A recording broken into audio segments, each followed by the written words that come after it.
कहानी की शुरुआत में हम बेबी नाम के एक ड्राइवर को देखते हैं जो एक बैंक के सामने अपनी कार रोकता है और बेबी आज इस बैंक को लूटने वाला है। बेबी इस मिशन पर अकेला नहीं है, बल्कि बेबी के साथ 3 और साथी भी हैं, जिनमें से एक साथी का नाम बड़ी है और इस टीम में बड़ी की वाइफ भी है जिसका नाम है मोनिका, और इस टीम का चौथा आदमी है ग्रिफ। और अब ये तीनों लोग प्लान के मुताबिक मास्क पहनकर बैंक के अंदर चले जाते हैं और बेबी कार में उन तीनों का इंतजार करता है और तीनों बैंक के अंदर लोगों को होस्टेज बनाकर बैंक लूट लेते हैं। ग्रिन बेबी से कहता है कि गाड़ी को आगे की तरफ भगाओ, लेकिन बेबी गाड़ी को आगे ले जाने की बजाय रिवर्स मोड़ लेता है और दूसरे रास्ते से जाने लगता है, क्योंकि बेबी को पता था कि आगे पुलिस ने हमारा रास्ता घेर रखा है और इस तरफ से हम पकड़े जा सकते हैं।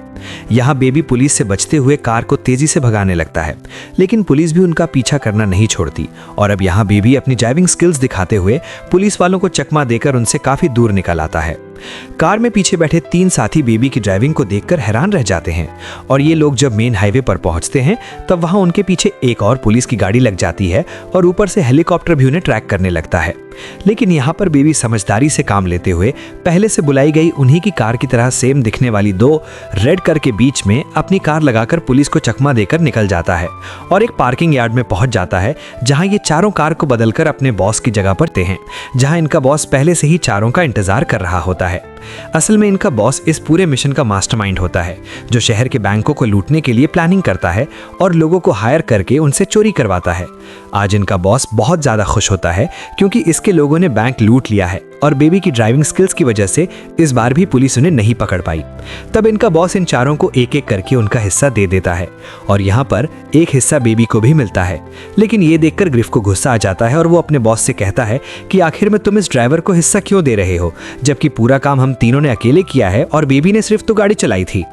जिस पर उनका बॉस कहता है, तुम तीनों बेबी की वजह से ही जिंदा हो, अगर तुम सबको बेबी सही समय पर वहां से नहीं निकालता तो पुलिस तुम्हें पकड़कर जेल में डाल। यह सुनकर ग्रिफ बॉस के होते हुए बेबी से पैसे तो छीन नहीं सकता था, इसलिए अब वह बेबी को छेड़ने लगता है। वह अपने साथियों से कहता है कि बेबी बहुत ही अजीब है, कुछ भी बोलता नहीं है और हर टाइम गाने सुनता रहता है। तभी ग्रिफ बेबी से चश्मे लेकर खुद पहन लेता है।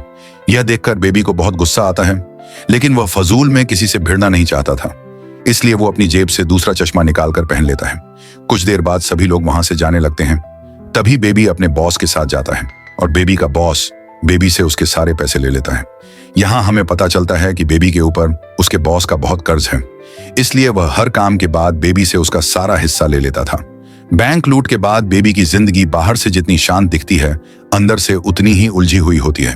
वो दिन में अपने घर लौटता है, जहां उसका बूढ़ा फॉस्टर फादर व्हील चेयर पर बैठा रहता है। टीवी के सामने चुपचाप बेबी बिना कुछ बोले उसके लिए खाना बनाता है, दवाइयां देता है और फिर अपने कमरे में चला जाता है। कमरे में जाते ही बेबी हेडफोन लगाता है, तेज म्यूजिक, क्योंकि अगर म्यूजिक बंद हुआ तो उसके कानों में वो आवाज फिर से गूंजने लगती है, टिनिटस की आवाज। यही आवाज उसे हर पल याद दिलाती है कि उसकी जिंदगी कभी नॉर्मल नहीं हो सकती। एक दिन बेबी एक छोटे से कैफे में जाता है, वहीं पहली बार उसकी मुलाकात डेबरा से होती है। डेबरा मुस्कुराती है, बातें करती हैं, सपने देखती हैं। डेबरा कहती है कि मुझे ये शहर पसंद नहीं, मैं यहाँ से बहुत दूर जाना चाहती हूँ, ऐसी जगह जहाँ कोई हमें पहचान न सके। बेबी पहली बार किसी के सामने खुलकर बोलता है, पहली बार किसी को अपने सपनों में शामिल करता है। अब बेबी हर दिन डेबरा से मिलने आने लगता है, कभी कॉफी, कभी म्यूजिक, कभी सड़क किनारे बैठकर। भविष्य के सपने यहीं से बेबी ठान लेता है कि अब वो ये अपराध की दुनिया छोड़ देगा। बेबी अपने बॉस के पास जाता है और साफ कह देता है कि अब मेरा कर्ज उतर चुका है, मैं अब ये सब नहीं करना चाहता। बॉस मुस्कुराता है, लेकिन उसकी आंखों में ठंडापन होता है। वो बेबी को याद दिलाता है कि उसके पास बेबी के सारे पुराने क्राइम्स के सबूत हैं। बॉस कहता है कि एक आखिरी काम, उसके बाद तुम आजाद। बेबी मजबूरी में हाँ कह देता है।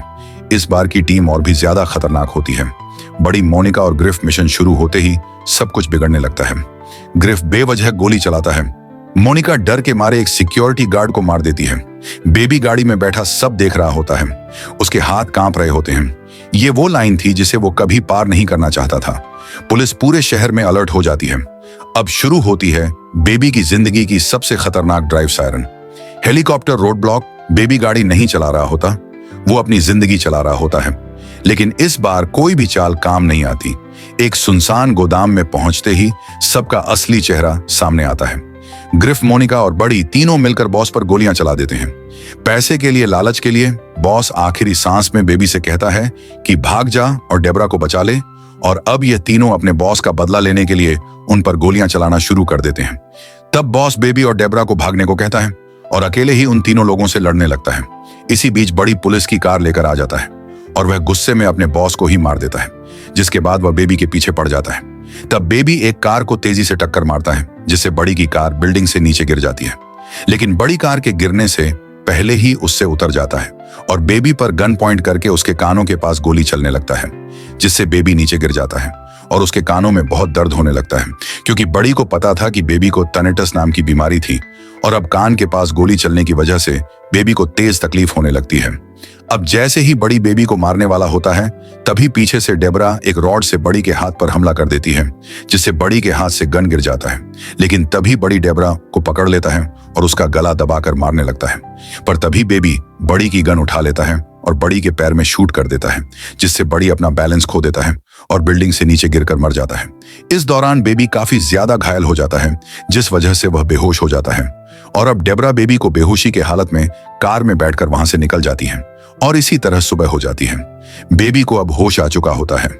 थोड़ी दूर आगे जाने के बाद डेबरा अपने सामने कई ऑफिसर्स को देखती है, जो बेबी को पकड़ने के लिए खड़े होते हैं। पुलिस को देखकर डेबरा कार मोड़कर भागने वाली होती है, लेकिन तब बेबी उसे ऐसा करने से मना कर देता है और डेबरा से कहता है कि अब समय आ चुका है मेरे गुनाहों का सजा काटने का, जिसके बाद वो पुलिस के सामने खुद को सरेंडर कर देता है। यहां से शीन शिफ्ट होकर कोर्ट रूम दिखाया जाता है, जहां ब्रैंडन और डेबरा बेबी के हक में गवाही देते हैं। साथ ही पोस्ट ऑफिस वाली मैनेजर लेडी भी कहती है कि बेबी ने मेरी जान बचाई है। इन लोगों की गवाही सुनते हुए जज बेबी को सिर्फ 5 साल की सजा सुना देता है और अब हमें 5 साल बाद का सीन दिखाया जाता है, जहां हम बेबी को बाहर आते देखते हैं और डेबरा उसे लेने आई होती है, जिसके बाद यह दोनों एक दूसरे को गले लगाते हैं और इसी बीच ये कहानी खत्म होती है। अगर आपको यह वीडियो अच्छी लगी हो तो हमारे चैनल को सब्सक्राइब, वीडियो को लाइक जरूर कीजिएगा। धन्यवाद।